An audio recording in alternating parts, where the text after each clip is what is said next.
kita mencari hidayah bukan mau menyenangkan sekelompok orang.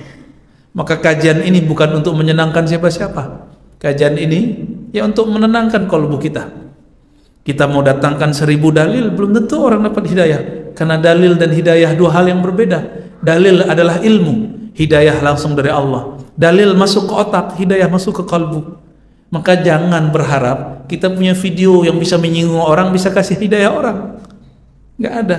Hidayah itu dari Allah Al-Hadi. Allah yang maha memberi hidayah. Jatuhnya kemana? Ke kalbu orang yang mencari hidayah. Maka siapapun yang mencari kebenaran, walaupun dia sesat 1000 kali, pasti Allah selamatkan. Bahkan sejenak, sesaat sebelum wafat, Allah kasih syafaat. Pasti. Tapi kalau di hatinya ada kesombongan, orang sombong, apa ciri-cirinya? Ghamtin nas, merendahkan orang lain, menolak kebenaran. Kalau sudah menolak kebenaran, siapapun yang ngomong, apalagi sudah terpatri dalam dirinya, dia merasa benar. Kita bawakan 1000 dalil, dia gak terima. Bawakan 1000 bukti, dia gak percaya.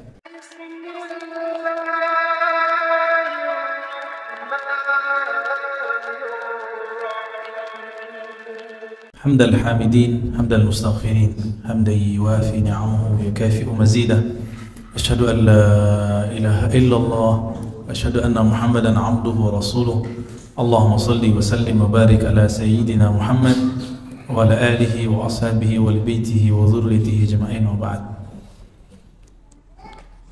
Bapak, Ibu, Saudara, ikhwan akhwat fillah, judulnya apa? Jalan salah mencari hidayah. Ini kayaknya mau nembak seseorang nih. Jalan salah mencari hidayah.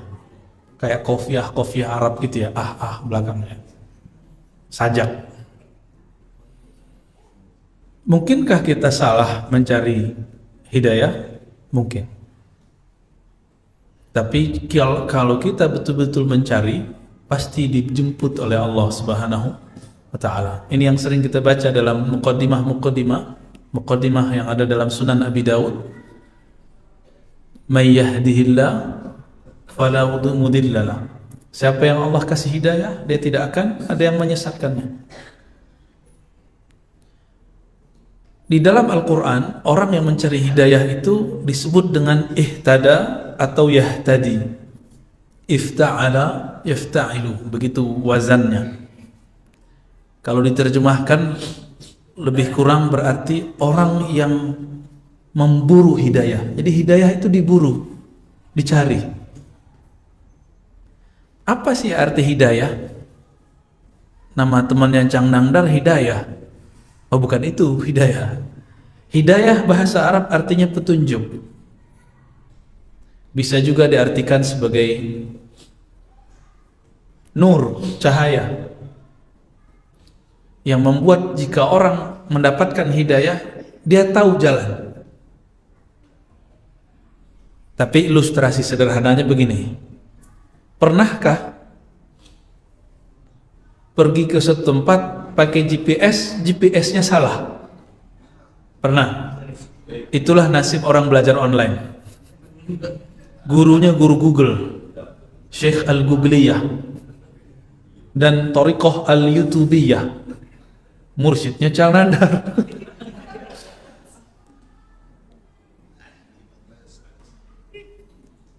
Orang berguru ke yang hidup pun itu bisa terkeliru.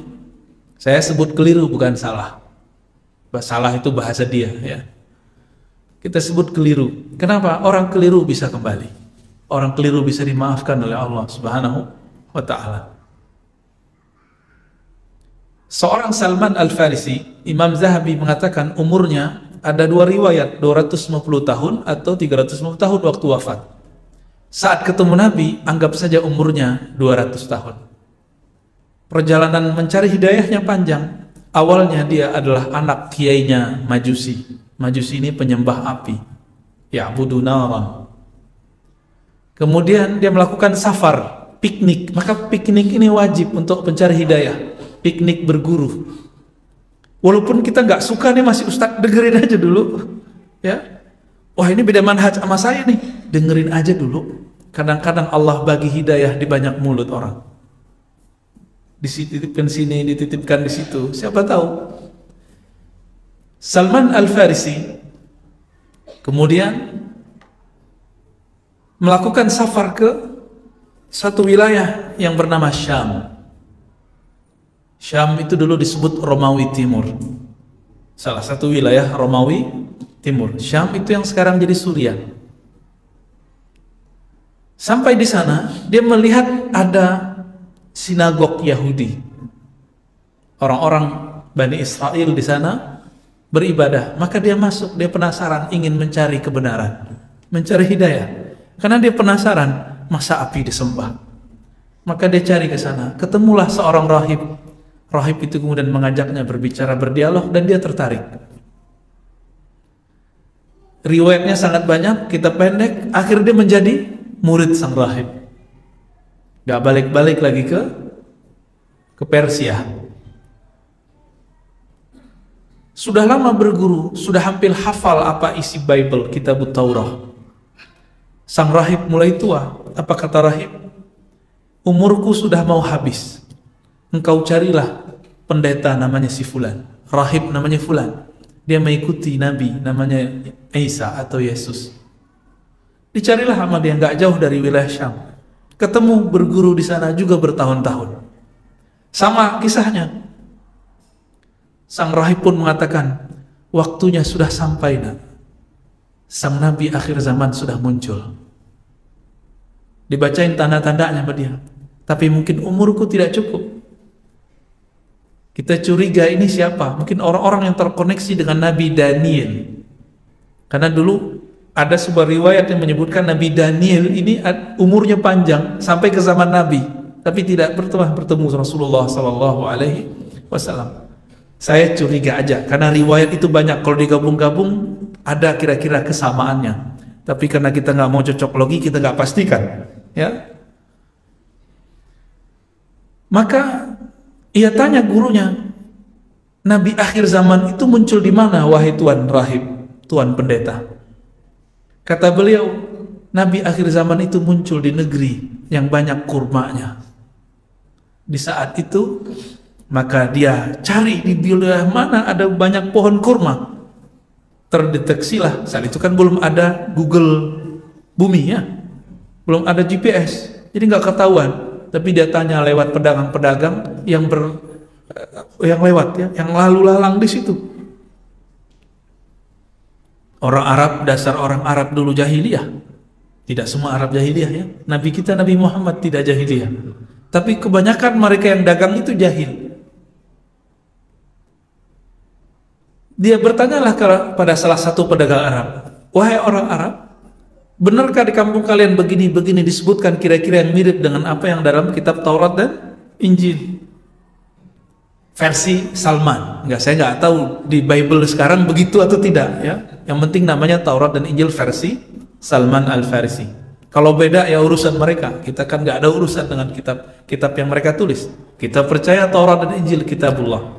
Adapun salinan mereka urusan mereka sendiri. Akhirnya orang Arab, oh ya itu tempat saya nanti antar kalian. Akhirnya dia bayarlah dan dia titip uang.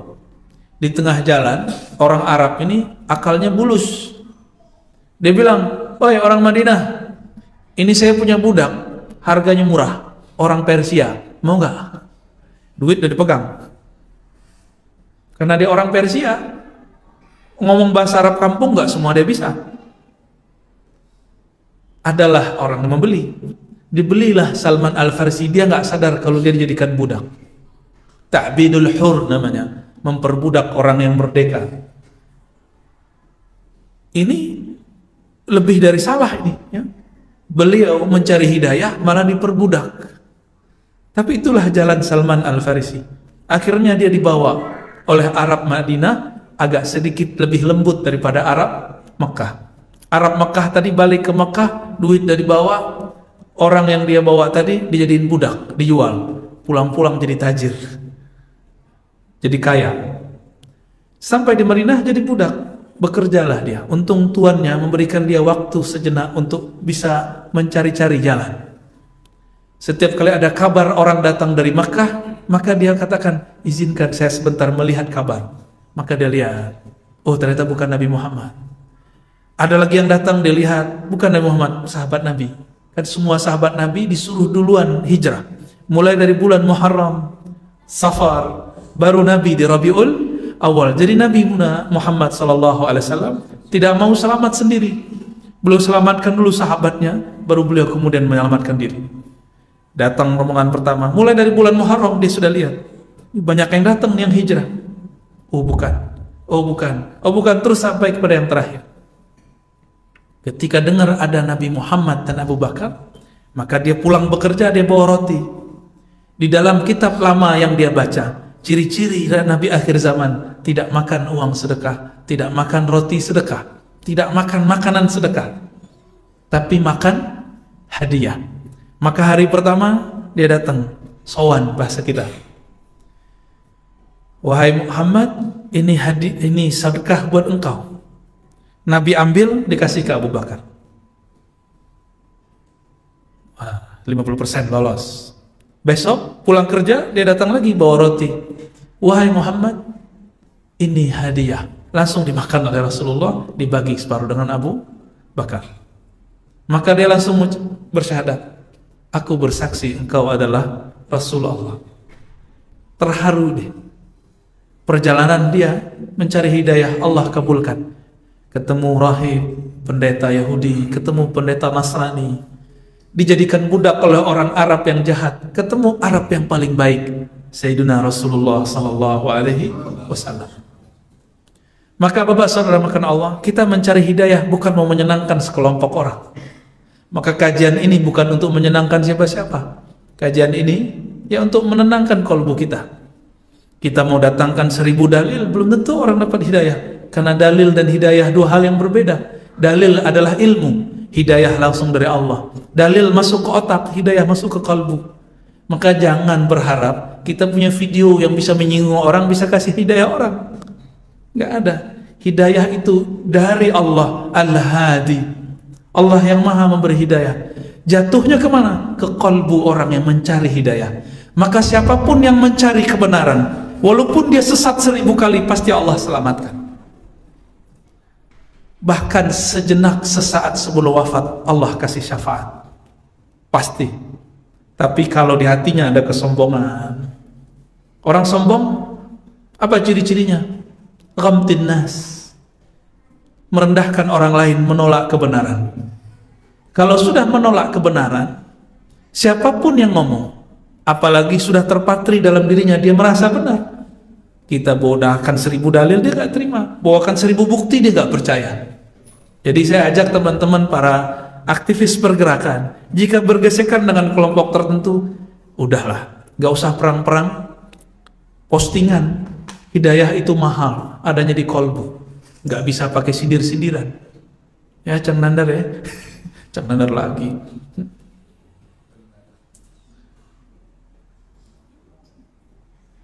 Itu Salman Al-Farisi.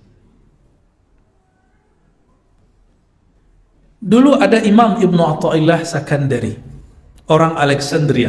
Teman-teman kita yang kuliah di Mesir tentu pernah berkunjung ke kota tua Alexandria. Kota tua Alexandria itu kota tua yang dulu pernah menjadi pengaruh pos Yunani istilahnya.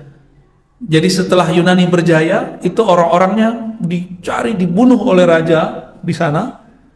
Sisalah murid-muridnya lari ke banyak wilayah. Ada ke Yordan, ada ke Harran, ada ke Turki, ada ke Mesir, khususnya Alexandria. Maka di sana ada peradaban Yunani, padahal itu bukan wilayah Yunani. Nah, inilah lucunya, kawan kita mengharamkan ziarah kubur, tapi ziarah ke Sphinx, ziarah ke apa tuh namanya yang lancip-lancip itu, piramid, juga ziarah ke tempat orang-orang Yunani. Katanya filsafat itu haram, tapi suka selfie di belakang bangunan-bangunan ciptaan orang Yunani. Ya, kita heran juga apa sebenarnya yang terjadi pada dia. Ya,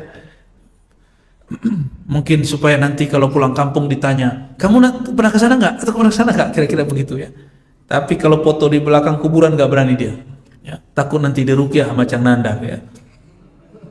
Cang Nandar lagi. Imam Ibn Athaillah Sekandari muda, dia punya ayah, dia punya kakek. Kakeknya ini anti tasawuf dan mengkritik murid Abul Hasan Asy-Syadzili, Imam Syadzili, Thariqah Syadziliyah, Ahlus Sunnah wal Jamaah. Jadi ajaran Imam Ghazali, Imam Asy'ari, beliau mazhabnya Maliki, dipadukan dalam thariqat beliau namanya Thariqah Asy-Syadziliyah. Itu nanti yang turun jadi maksurat Hasan Al-Banna. Pagi sore, benar gak? Itu zikir beliau tadinya, sudah diramu. Versi Al-Hasan Al-Banna. Cuma sekarang orang baca maksurat nggak tahu kalau itu sumbernya dari thariqat Hasafiyah, cabang dari thariqat Imam Abul Hasan Syadzili. Maka mohon maaf, saya heran hari ini kawan-kawan pengamal maksurat malah anti thariqat Syadziliyah. Berarti dia beramal pun dia tidak tahu apa yang diamalkan. Zikirnya tidak bersanad dan berijazah, ruqyahnya tidak bersanad dan bermusalsal. Kita sebutkan hal yang dia tidak tahu, dia kira kita membuat hal-hal baru. Kan begitu. Imam Ibn Athaillah Sekandari punya kakek, itu membid'ahkan, menyesatkan murid Abul Hasan Syadzili, namanya Abul Abbas Al-Murisi atau Mursi. Abul Abbas ini ketika dilaporkan, Tuan Guru Sidi Syekh, kafaraka fulan, si fulan mengkafirkanmu, si fulan menyesatkanmu, dia diam aja. Oh gitu, ya biarin aja. Nih coba lihat ahli kolbu sama ahli akal, beda cara berpikirnya, akhlaknya beda. Orang sok pinter sama orang pinter beneran beda. Abul Abbas, oh ya biarin. Ini kakeknya Ibn Athaillah saat mengkafirkan itu belum lahir Ahmad Ibn Athaillah. Lahirlah anaknya dia, anak si kakeknya, berarti ayahnya Ibn Athaillah.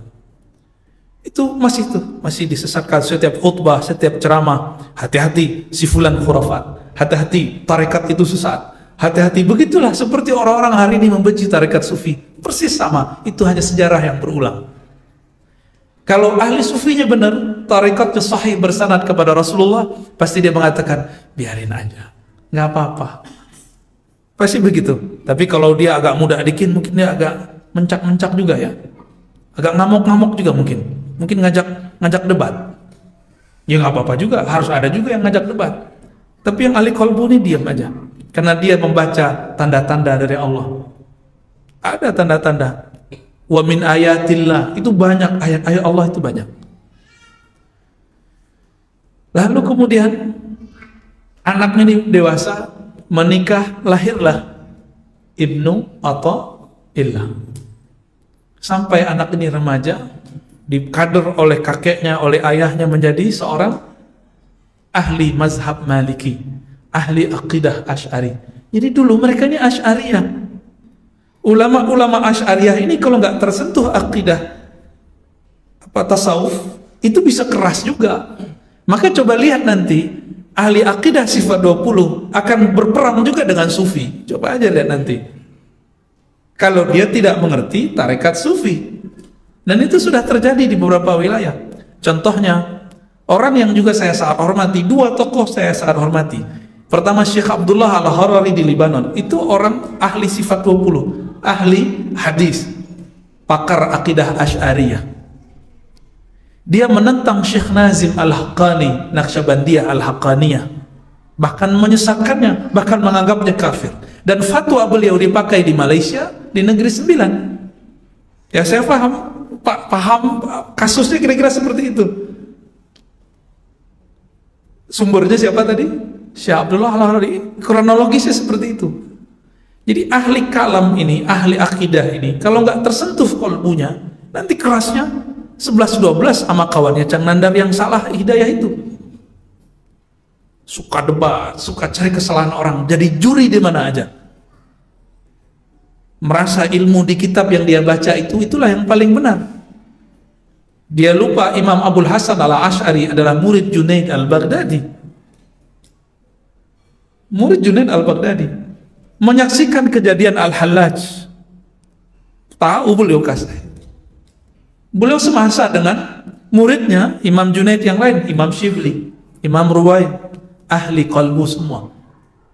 Maka sifat 20 ini masuk ke ilmu akal, masuk ke ilmu dalil nakli, masuk ke dalil zauqi qalbu, masuk. Karena sudah diramu oleh beliau, diringkas. Sifat Allah kan banyak, biar mudah diringkas jadi 20. Imam Abul Hasan sendiri dulu pernah menjadi Mu'tazilah karena ayah tirinya seorang kiai Mu'tazilah, Abu Ali Al-Jubai. Tahu-tahu ada orang yang sok tahu Imam Abul Hasan Asy'ari, dengan pedenya mengatakan Abul Hasan Asy'ari itu berguru kepada Al-Qadhi Abdul Jabbar. Ada yang tahu? Ya? Kalau nggak tahu bilang tidak tahu. Dia berguru bukan kepada Al-Qadhi Abdul Jabbar. Al-Qadhi Abdul Jabbar hidup setelah dia, lahir setelah dia. Masa orang sekarang berguru ke orang yang belum lahir? Katanya nggak mungkin. Kita aja katanya berguru sama orang mati, nggak mungkin. Dia mengatakan Imam Asy'ari berguru kepada orang yang belum lahir, namanya Al-Qadhi Abdul Jabbar. Ya, antum udah mulai connect nih sebagian nih. Siapa orangnya ya? Cari aja ntar videonya ya. Irul tuh tahu tuh. Kembali ke Imam Ibn Athaillah. Imam Ibn Athaillah Sakandari, anak remaja biasa, seperti teman-teman kita yang masih remaja lagi nyari. Coba ngaji Ustaz ini. Coba nggak sih? Itu terjadi pada Ibn Athaillah. Kakeknya mengkafirkan Abul Abbas, murid Imam Abul Hasan Syadili. Setelah mencari, dia sudah hafaz Quran. Dia sudah hafaz, sudah mengerti fikih Maliki. Maka dia penasaran nih, ini kata kakekku orang sesat, tapi kenapa muridnya banyak dan muridnya tenang? Setiap hari ada laporan. Ternyata Ibnu Athaillah juga mulai mencurigai Imam Abul Abbas. Maklum, orang ini kan dibesarkan di kelompok mana, maka dia akan curiga ke kelompok di luar dia. Oh, hati-hati, syubhat. Nah, kayak gitu bahasanya. Ya. Antum pernah disubhatin nggak, Cang Nanda? Pernah diruqyah kali ya? Kalau jin datang ke dia, itu jin yang kesurupan.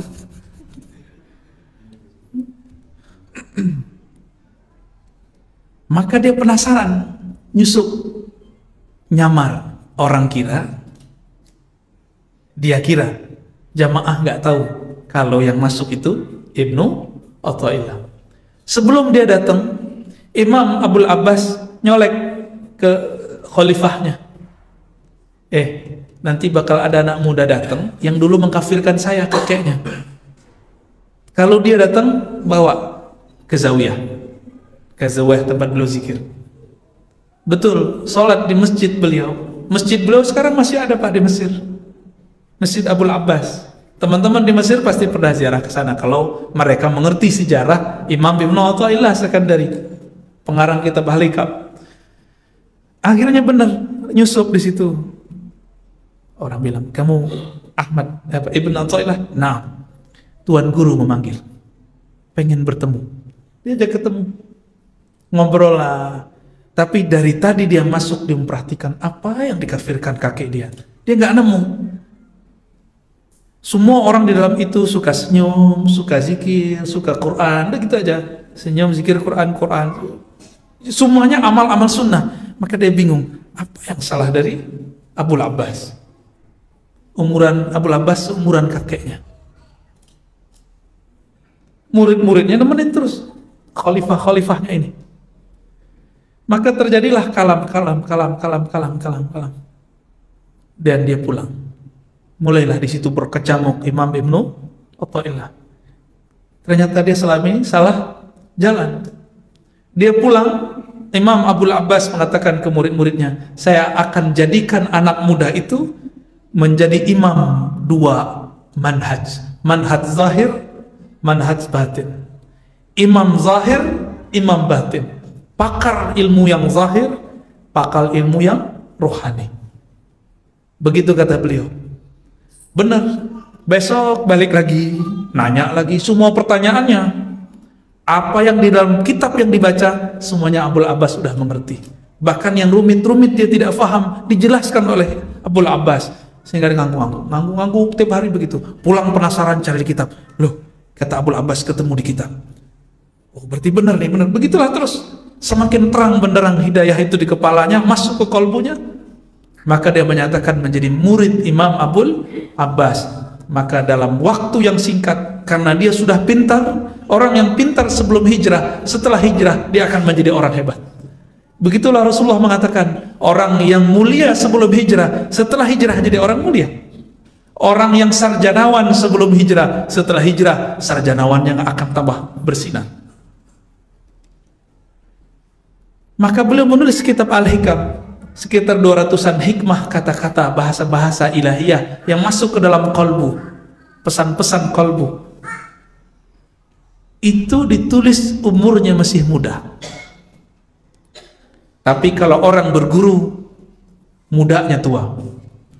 Maka bertanyalah khalifah-khalifah ini, wahai Tuan Guru, kenapa engkau memperlakukan orang yang anak cucu dari yang memusuhimu dengan sebaik ini dan mengkadernya dengan sesempurna ini?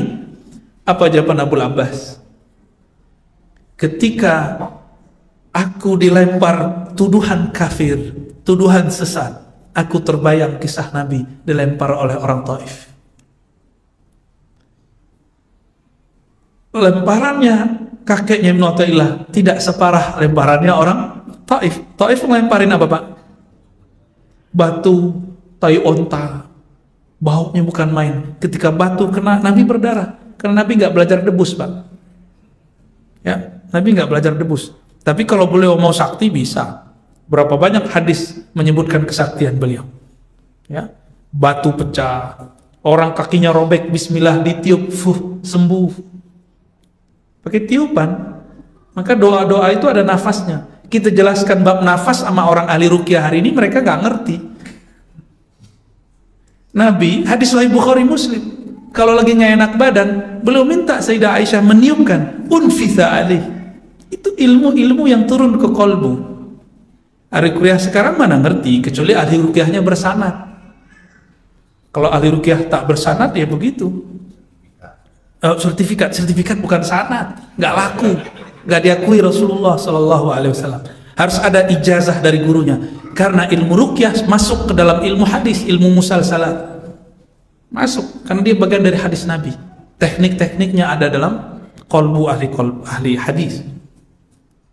Ahli hadis itu sekarang untuk mempertahankan kemurnian ilmu ada metode namanya ijazah. Istilah itu baru muncul setelah ada ahli hadis. Di masa Rasulullah nggak ada istilah ijazah. Ya. Kita jelasin begitu, kalau ahli kuliahnya nggak ngerti ilmu hadis, dia bilang itu bid'ah juga. Ya, begitulah. Mau antum datangkan 1000 dalil, dia nggak paham. Ya, nggak akan paham karena hidayah milik Allah. Bukan berarti juga kita nih bawa hidayah. Bukan berarti kita nih agen hidayah, belum tentu juga. Kita hanya berharap dengan kajian-kajian yang kita niatkan mencari ridha Allah ini, Allah tetap membimbing kita. Ihdinas siratal mustaqim. Nggak boleh merasa paling benar, tapi merasa mencari kebenaran kan boleh. Merasa sekarang kita memegang kebenaran, tapi memegang bisa lepas nggak? Bisa. Maka ini yang kita takutkan, jangan sampai lepas. Ibnu Athaillah Sekandari masih muda, kakeknya memusuhi gurunya mengatakan ketika ditanya oleh murid-muridnya, aku ketika dilempar tuduhan-tuduhan sesat, jahil, tidak mengerti, zindik, dari dulu sufi dituduh zindik, Pak, dari dulu. Maka sekarang kalau ada guru-guru kita yang mereka mursyid dikatakan zindik, mereka kalau ngerti sejarah ini nggak akan balas, biarin aja. Seperti Abul Abbas membiarkan itu. Ibnu Arabi itu dituduh kafir. Orang yang mengkafirkan dia bacakan zikir la ilaha illallah. Dia kirimin doa untuk orang itu. Karena dia tahu saya nggak kafir, dia aja yang menilai saya kafir. Begitu. Kata beliau, di saat aku dilempar tuduhan itu, aku teringat doa Nabi, ya Allah, mereka yang melemparku ini tidak mengerti apa yang aku bawa. Tolong jadikan keturunan generasi setelah mereka menjadi orang yang percaya kepadaku. Doa itu dibaca oleh beliau. Ya Allah, orang ini melemparku tuduhan kufur, tuduhan zindik. Aku malu kepada Rasulullah untuk membalasnya. Kalau Abu Abbas doa kan bisa langsung terjadi, karena beliau sering berdoa dan mustajab. Minta hujan, turun hujan. Orang sakit disembuhkan cukup dengan tiupan, dengan izin Allah sembuh.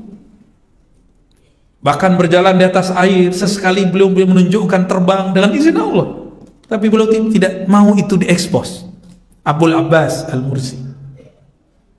Maka beliau mengatakan, ya Rabb, sebagaimana engkau menjadikan keturunan orang-orang Taif beriman kepada Rasulullah, tolong pilihkan keturunan dari orang yang mengkafirkanku ini menjadi muridku nanti, yang mewarisi ilmumu.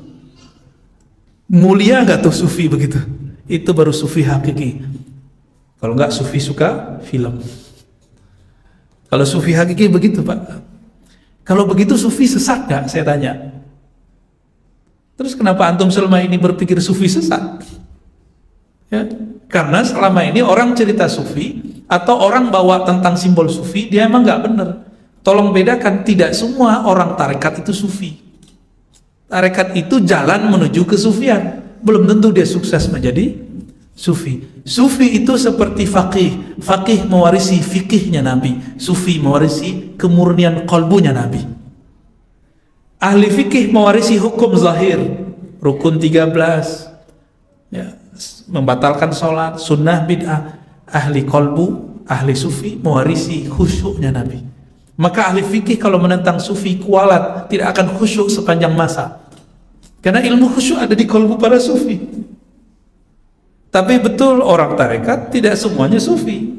Makanya antum lihat hari ini ada tarekat yang eksklusif, ada tarekat yang kemudian merasa paling benar, ada tarekat yang terjebak kemudian kepada hulul, Allah bersatu dengan makhluk. Ada. Itu belum jadi sufi. Sufi itu naqiyun, sunniyun, rasyidun. Begitu Imam Ghazali mengatakan. Kenapa ahlu sunnah itu 3 pilar? Akidahnya Asy'ariyah Maturidiyah, fikihnya bermazhab yang 4, dan rohaninya bertasawuf. Begitu rumusan ulama Al-Azhar, rumusan ulama Hadramaut, ulama Habaib. Begitu rumusan pendiri bangsa kita ini. Sebelum ada Piagam 9, Panitia 9, itu kan sudah ada ayahnya Syekh Abdul Wahid, Kiai Abdul Wahid, ayahnya Gus Dur. Kakeknya Gus Dur siapa namanya? Hadratus Syekh Hasyim Asy'ari, punya kitab Risalah I'tiqad Ahli Sunnah. Di situ beliau tulis pilar Ahli Sunnah 3 tadi. Coba diulang. Akidahnya, akidah Ahli Sunnah itu manhajnya Asy'ariyah Maturidiyah. Sekarang mau diganti nggak? Mau dibid'ahin nggak sekarang? Iya. Berarti ini kita hitung putih nih. Kalau ada orang menyesatkan akidah Asy'ari, tanya kepada dia, menurut kamu pendiri NU sesat nggak? Menurut kamu pendiri PRT, Persatuan Tarbiyah Islamiyah, sesat nggak? Syekh Sulaiman Rasuli. Menurut kamu pendiri Wasiliyah sesat nggak? Karena sekarang banyak, ya. Dulu ngaji di PRT, dulu ngaji di NU, dulu ngaji di Wasiliyah, sekarang menentang akidah gurunya dan menganggap akidah gurunya sesat. Dan yang paling menyedihkan, mohon maaf teman-teman khirij Al-Azhar, banyak sekarang alumni Al-Azhar menyesatkan akidah Al-Azhar. Akidah Al-Azhar apa? Asy'ariyah Maturidiyah, bermazhab fikih yang 4. Gimana kira-kira? Antum ikut Al-Azhar atau alumninya? Tapi banyak alumninya, terutama di Riau sudah banyak yang melek. Di banyak tempat belum. Di sini sudah mulai ada kebangkitan Asy'ariyah dan Maturidiyah. Tinggal kolbunya yang belum, ya. Udah jam 6, Cang. Halo. Jadi selevel imam-imam, selevel sahabat Nabi itu mengalami, ya, proses-proses seperti itu. Maka jika itu berulang kembali, ya apa salahnya? Oleh karena itu jangan terlalu keras juga dengan orang yang keras sama kita. Ya. Jangan ngamuk-ngamuk juga sama orang yang bilang kita jahil, yang bilang kita ini syubhat. Santai aja ya. Ntar juga lama-lama kalau dia mau piknik, dia akan tahu kebenaran dari Allah. Ya. Kita kan sama-sama bergerak mencari kebenaran. Allah lah al-haq, maha benar. Kalau orang-orang di luar ngaku benar, itu kebenaran dia. Jika kebenaran ini lebih dekat kepada Allah, maka orang itu mendekati kebenaran, bukan paling benar. Ini beda loh. Ya. Jadi siapa yang merasa paling benar, dia telah mengambil kesombongan, seperti iblis merasa sombong. Itulah rahasianya Allah nyindir kita berdoa setiap Fatihah, ihdinas siratal mustaqim. Ini kan tanda nggak semua kita ini terjamin, maka doa 17 kali setiap hari ya. Semoga Allah membimbing kita semua, amin. Kayaknya Bang Adam udah nyata-nyata pertanyaan horor-horor nih. Fadol Kang Adam, silakan. Bismillahirrahmanirrahim. Ada artikel FB dari Musdar Bustamam Tambusai. Wah, nyebut nama nih. Ilmiah, oke, baik. Praktisi ruqyah. Apa ini? Yang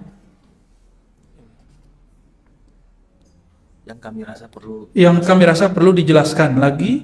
Oke, saya nggak punya VFB soalnya, jadi nggak baca. Apakah hubungan karomah dengan Ismul Azam?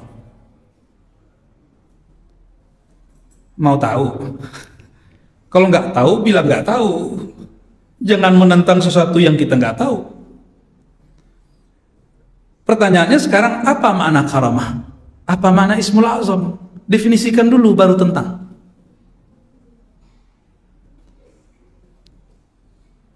Jika kejadian luar biasa, contoh, orang nggak mati-mati, itu luar biasa nggak? Sunnatullahnya orang nggak mati kan? Makhluk hidup harus mati. Kullu nafsin dha'iqatul maut. Sekarang ada makhluk namanya iblis, jin, setan, nggak mati-mati. Jin itu mati kalau dibunuh oleh jin yang sakti. Mereka perang, orang mati. Atau ada manusia yang lebih hebat dari jin itu. Iblis seharusnya ada kematian, Adam aja bisa mati, kok masa dia nggak mati? Karena dia meminta dengan Ismul A'zam. Apa arti Al-Ismul A'zam? Nama yang agung. Allah itu punya nama yang agung. Seperti, jadi Ismul A'zam itu ibarat kalau dibuat analognya, kita buat proposal yang bagus. Jadi Al-Ismul A'zam adalah pintu masuk meminta kepada Allah. Proposalnya meyakinkan ya. Ismul A'zam ini akan membuat Allah memberikan kemurahan-kemurahannya. Jika kemurahannya turun kepada orang mukmin bernama Ma'unah, jika mukminnya wali bernama Karamah, jika kemurahan itu turun kepada orang yang ingkar kepadanya bernama apa? Istidraj. Jadi Ismul A'zam ini bisa dipunyai oleh siapa aja. Tapi Karamah hanya terjadi pada wali. Ciri-cirinya apa? Kalau nikmat karomah turun, maka sang wali tambah tawadu. Ini antum baru bisa ngurukyah 1-2 orang udah ngerasa paling bener aja, ya. Emang yang hebat itu antum, kita yang ngurukyah, atau kehebatan nama? Saat kita baca bacaan rukyah, di situ ada Ismul A'zam. Baca dong Sahih Bukhari, Sahih Muslim. Baca syarah-syarahnya. Ismul A'zam dalam Al-Azkar Nawawi itu ada di Ya Hayyu Ya Qayyum, ada di Quran. Maka setiap ayat yang ada Hayy Qayyum itu menjadi sakti.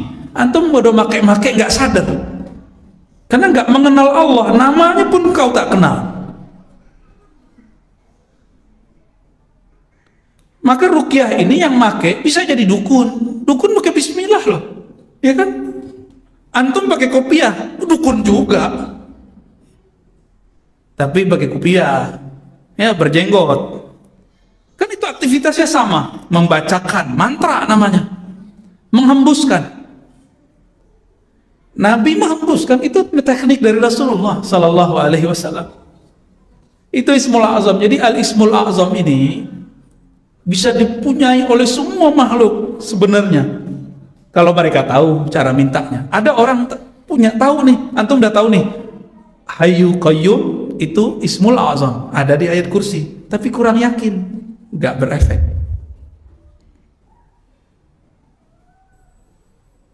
Apa buktinya? Di dalam Al-Quran, iblis berdoa, dengan izzahmu ya Allah, maka aku akan menyesatkan umat manusia. Itu Ismul A'zam, izzah. Dzul izzati wal jabarut, begitu Nabi menyebut. Itu Ismul A'zam. Itu pegangannya iblis. Kalau enggak, iblis enggak sanggup menyesatkan manusia. Jadi tegang gini penghadap. Pertanyaan kedua, maunah bisa dipelajari. Orang seperti kita, ini antum nih meruqyah, terus orang sembuh, itu bantuan Allah bukan? Atau antum yang hebat? Bantuan Allah. Bahasa Arabnya maunah, masa nggak ngerti? Bahasa Arabnya maunah. Ruqyah dipelajari bukan? Atau tiba-tiba begitu? Dipelajari bukan?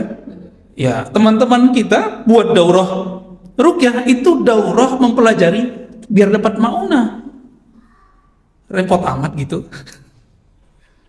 Apalagi, apakah hanya Abu Sa'id Al-Khudri yang mendapat ijazah Fatihah menjadi doa kesembuhan, sedangkan sahabat lain tidak bisa? Baca hadis itu jangan separuh-separuh ya. Kita kalau cerita satu hadis, satu kisah, bukan berarti sahabat lain tidak. Ini pertama ijazah dulu nih. Ijazah itu teman-teman, itu istilah ahli hadis abad kedua, ketiga. Ijazah itu artinya pengizinan. Ijazah itu biasanya disertai dengan pengajaran, diajarkan dulu. Oh, ini kayaknya mau nanyain pertanyaan yang kemarin ya. Saya bercerita bahwa Nabi mau mengajarkan Abu Sa'id, dalam bahasa ahli hadis mengijazahkan. Kalau antum mengerti ilmu mustalahul hadis, kalau enggak nanya dulu, jangan nentang-nentang dulu. Coba pelajari ilmu hadis.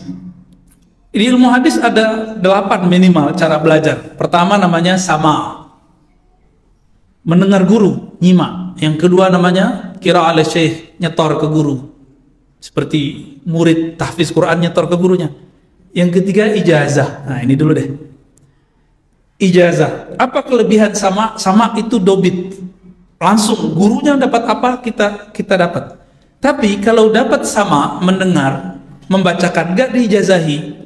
Misalnya gini, saya cuma baca 3 atau mendengar 3, bagi 3 doang. Tapi kalau ijazah itu lebih umum dalam ilmu hadis. Namun kalau kita sebut ijazah dalam istilah-istilah biasa, maksudnya bisa mengajarkan, mengizinkan. Mana dalilnya? Jadi mereka meragukan ini, bahwa Nabi mengajarkan Al-Fatihah kepada Abu Sa'id. Terus Nabi tidak mengajarkan ruqyah. Kan saya tidak mengatakan bahwa Nabi mengajarkan ruqyah kepada Abu Sa'id. Coba, ada kalimat di belakang itu yang dijadikan wa ma yudrika annaha ruqyah. Ya, kan gitu kalimat di belakang hadis itu. Apa coba artinya? Wa ma yudrika. Ada yang bisa bahasa Arab? Kalau bahasa Arabnya baru ujurumiyah, ya jangan coba-coba dulu lah. Ya, mendebat. Ini gara-gara berteman sama Cang Nandar nih, mulai belagu nih. Astagfirullahaladzim. Wa ma yudrika annaha mina ruqyah. Kalau Sufyan bin Uyainah membedakan wa ma adraka dengan wa ma yudrika. Tapi Imam Ibnu Hajar, pensyarah Sahih Bukhari, mengatakan enggak begitu. Jadi imam bisa beda sama imam. Masa kita nggak boleh beda? Masa antum mewajibkan kita harus ikut antum? Kan enggak. Kita juga nggak mewajibkan antum ikut kita. Ya kan? Ya ikut-ikut aja, ya enggak ya sudah. Apa kata Imam Ibnu Hajar? Makanya kalau baca hadis wajib baca syarah. Wajib baca syarah. Syarah yang terbaik untuk Sahih Bukhari karya siapa? Al-Imam Ibnu Hajar Al-Asqalani, kitabnya Fathul Bari, kita kasih unjuk. Buka nanti beberapa bab. Ada Kitabul Ijarah tentang bertarif dalam ruqyah.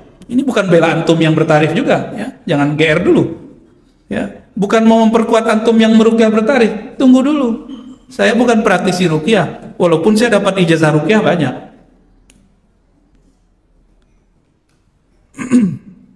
Kalau kertas lembar sertifikat nggak laku oleh Rasulullah, nggak bisa dapat syafaat antum dalam ruqyah. Ya, harus dapat ijazah sanad, ada sanadnya, dan itu bersambung sampai kepada Rasulullah SAW.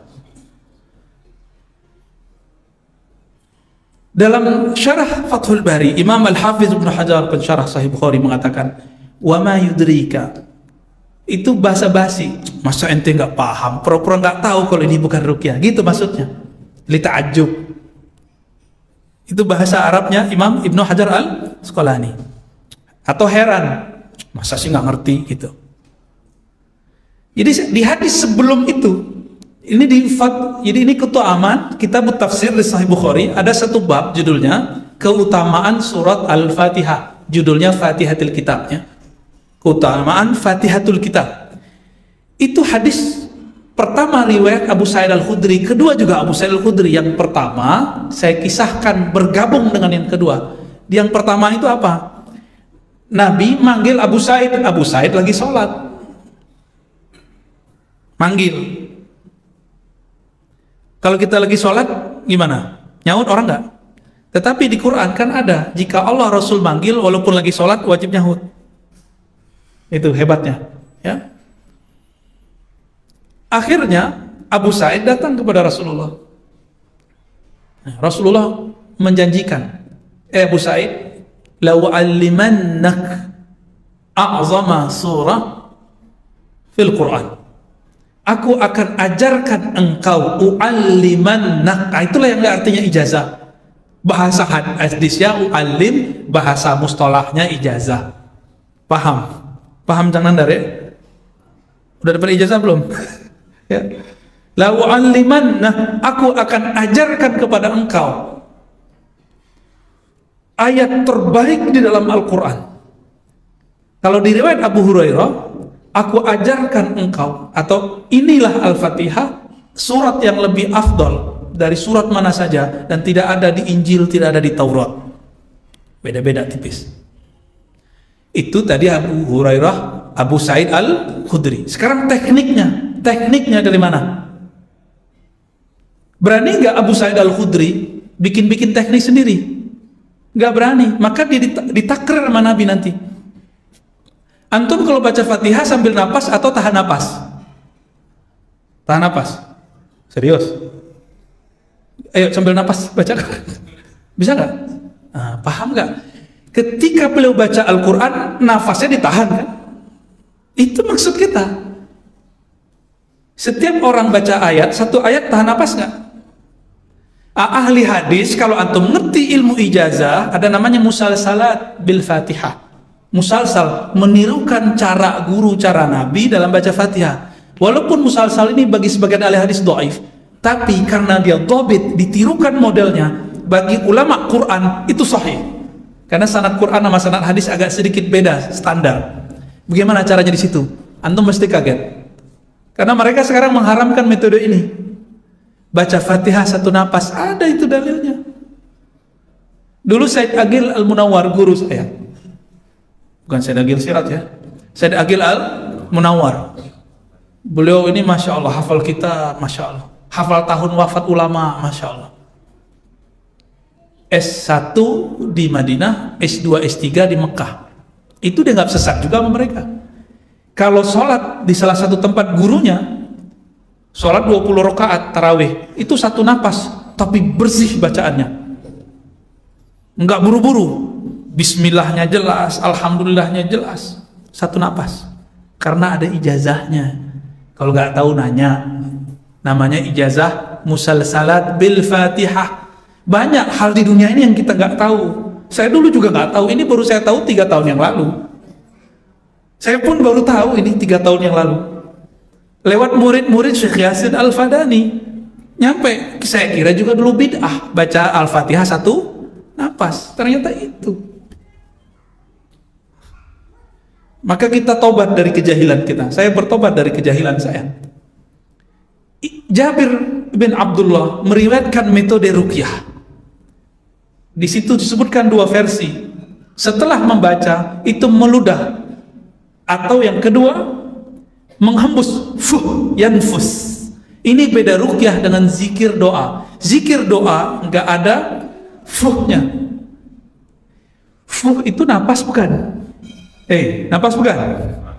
Serius? Berarti ruqyahnya sahabat Nabi pakai tahan napas nggak? Kalau ngeluarin napas pakai tahan napas nggak sebelumnya? Gitu ilmunya. Berarti sahabat Nabi mempraktekkan tahan napas nggak? Hah? Saya mau ngeluarin bisa nggak tanpa ada nafas di dalam yang ditahan?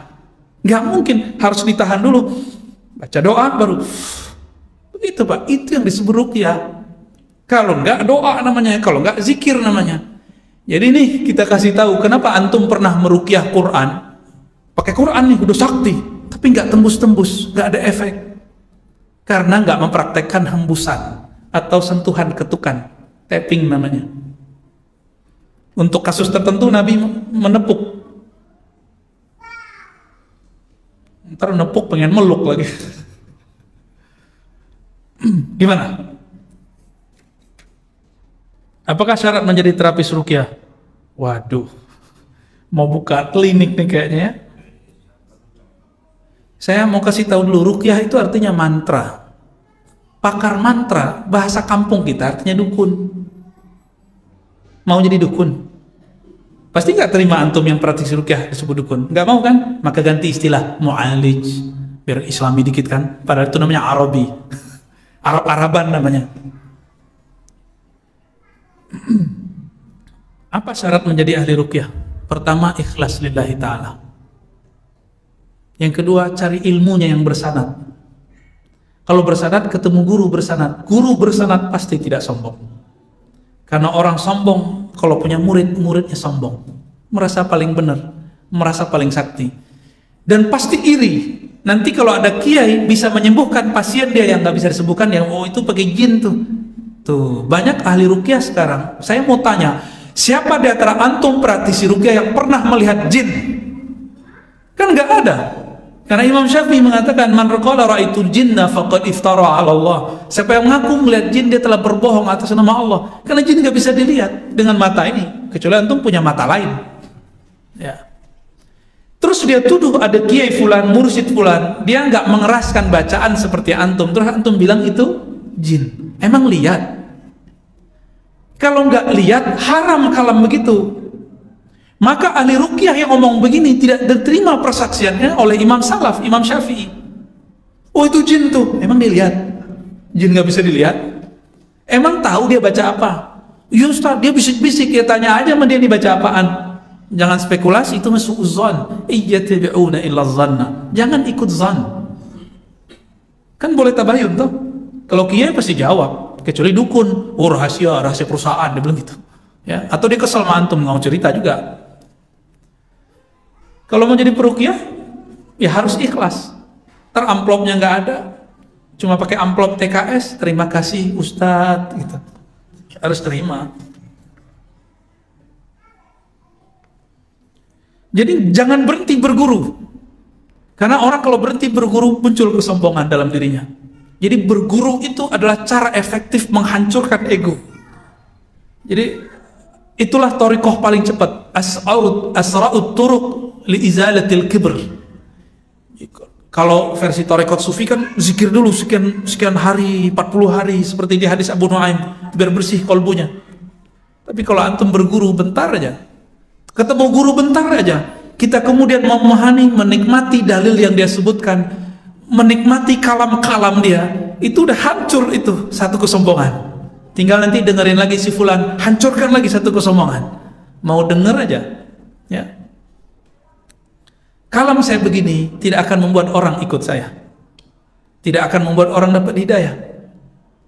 Kalam ini hanya memperkuat diri kita, memperkuat antum yang asal sunnahnya sama dengan saya. Kalau ada di luar yang sedang mencari, mudah-mudahan tercerahkan. Jika tidak, kita juga tidak ngoyo kepada Allah, ya. Maka kita tidak juga ngamuk-ngamuk orang beda dengan kita, ya. Jadi itu aja. Mau jadi ahli ruqyah, ikhlas, bersadat berguru, dan jangan berhenti berguru, ya. Dan jangan ngomong hal yang nggak dilihat, jangan pakai zon. Dan saya takut-takutin dikit ya, antum kalau nguruqyah orang kesurupan, hati-hati.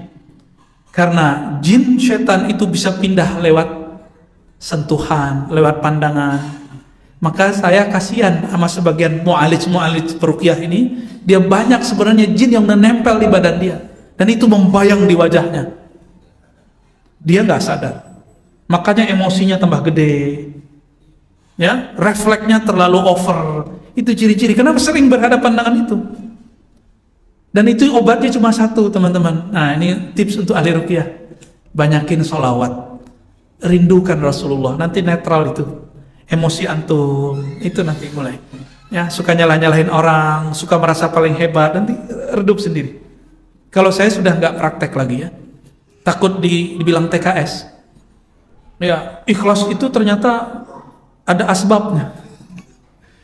Jam-jam 11 malam dibangunin, apa ini kesurupan, pulang-pulang ngantuk, terima kasih Ustaz, gitu. Giliran dia ke dokter bayar sekian, kita nggak dibayar. Makanya ikhlas ya ruqyah ini kadang-kadang memang, ya, tergantung TKS. Jadi maka saya daripada ikhlas saya rusak, mending saya nggak praktek lah. Dan saya juga nggak mau lagi sekarang, udah nggak mau. Dulu kita pernah praktek pribadi. Jadi kalau ada kawan kita bantu sifatnya. Capek juga ngurusin yang begitu. Karena orang kesurupan ini kebanyakan karena masalah stres. Jin belakangan. Ya, kebanyakan stres. Kalau stres udah masuk, setan masuk nggak? Jin nempel nggak? Ya, nempel semua. Ya, tahu dari mana jin keluar emang kelihatan? Nggak kan? Loh, ada nambah lagi. Untuk marah nih mana? Ada yang menuduh Buya syubhat di kolom komentar. Alhamdulillah. Ya, seperti Abul Abbas Al-Mursi. Syukran ya antum nuduh anehmu syubhat. Emang kita orang syubhat ya. Apakah ada konsekuensi tuduhan syubhat kepada orang lain karena sudah jadi tren yang sekarang komen Ustadz syubhat? Ustadz bid'ah, kafir. Oh, kafir kayaknya enggak. Dia paling bilang syubhat mah bid'ah. Ya. Konsekuensinya ada. Dulu Allah yarham Syekhuna Ali Mustafa Yaqub mengatakan, beliau kan murid Syekh bin Bas, murid Imam Wahabi. Enggak ada tuh ngomong-ngomong syubhat-syubhat. Ya. Dia tahu saya pengamal Asy'ariyah, saya bertarekat sufi. Dia malah seneng, nggak bilang inti syubhat Ar-Razi, nggak ada. Apa konsekuensinya? Kata beliau, kamu tahu nggak hadis? La taqul li akhika kafir. Jangan katakan kepada saudaramu kafir, karena bisa qad ba'a bihi ahaduhuma. Bisa kembali ke salah satu keduanya, bisa kepada kamu, bisa kepada yang dikafirkan. Terus beliau mengatakan, begitu juga bid'ah. Jika engkau menuduh orang syubhat, orang bid'ah, ternyata itu tidak terbukti di sisi Allah, maka engkaulah yang syubhat, engkaulah yang bid'ah. Makanya saya sudah berhenti, Pak, nuduh-nuduh orang syubhat dan bid'ah. Kecuali sesekali keceplosan saya minta ampun kepada Allah, ya. Ada nggak saya ngomong begitu, Bang Adam? Kalau ya saya minta ampun kepada Allah, ya. Saya sekarang paling ngomong, oh mungkin itu keliru, itu aja, ya.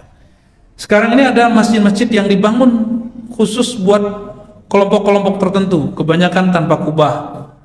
Bolehkah kita sholat menjadi makmum? Perlu diketahui, kubah itu budaya Persia yang diserap oleh Muslim ketika mereka berdakwah ke Persia. Menara, maka masjid tidak mesti ada kubah. Oke?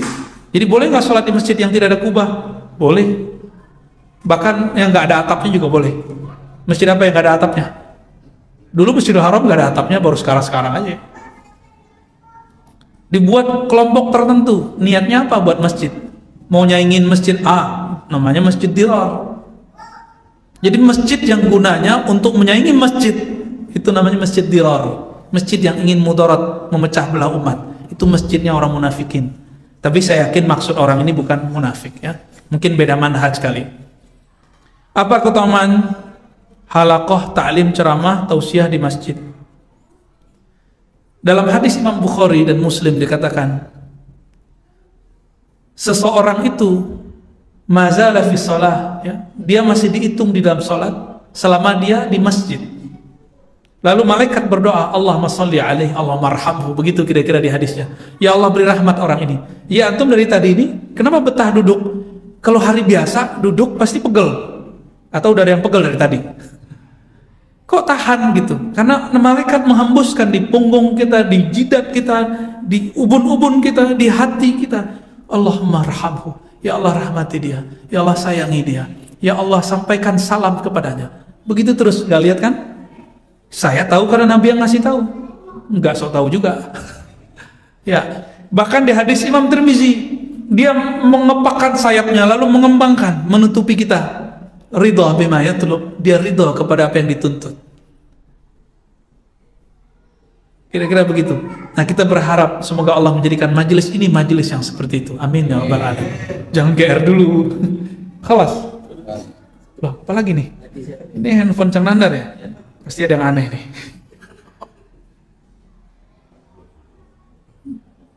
Ini Bu Wiwit apa Mbak Wiwit? Ya.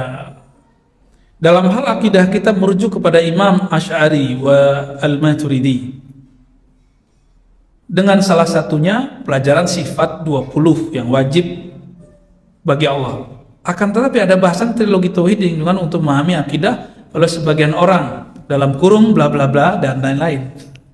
Jadi baca. Apalagi sudah masuk dalam kurikulum di Kementerian Agama. Menurut Buya, apakah trilogi tauhid dapat kita gunakan dan aman dalam memahami akidah? Aman nggak? Kalau niatnya membuat perbandingan, boleh. Boleh-boleh aja tuh. Tapi kalau dijadikan sebagai bahan, trilogi tauhid ini nggak akan pernah nyatu dengan sifat 20. Ini antum harus garis bawahi. Kenapa? Karena trilogi tauhid dibuat oleh Ibnu Taimiyah rahmatullah alaih untuk membantah sifat 20. Maka saya heran kepada orang yang buat kurikulum itu. Dia ngerti gak sih trilogi tauhid uluhiyah rububiyah asma sifat tujuannya untuk apa? Berarti dia nggak ngerti juga proyek. Buku-buku itu kan buku proyek. Mending kita belajar dulu di MDA, Allah wujud kidam bako. Masih ingat gak dulu? Itu mau dibid'ahin semua Pak oleh orang yang belajar uluhiyah rububiyah asma sifat 3 tauhid. Antum mau diem? Akidah guru-guru kita dulu mau disesatkan mereka, antum mau diem? Dosa hukumnya. Diamnya orang yang sudah tahu itu sama dengan setan bisu. Makanya saya mengimbau, ayo kita ngaji sifat 20 lagi. Kan di sini banyak, ada Habib Syakir, ada Kiai Rahmat Afifi, itu jago-jago semua.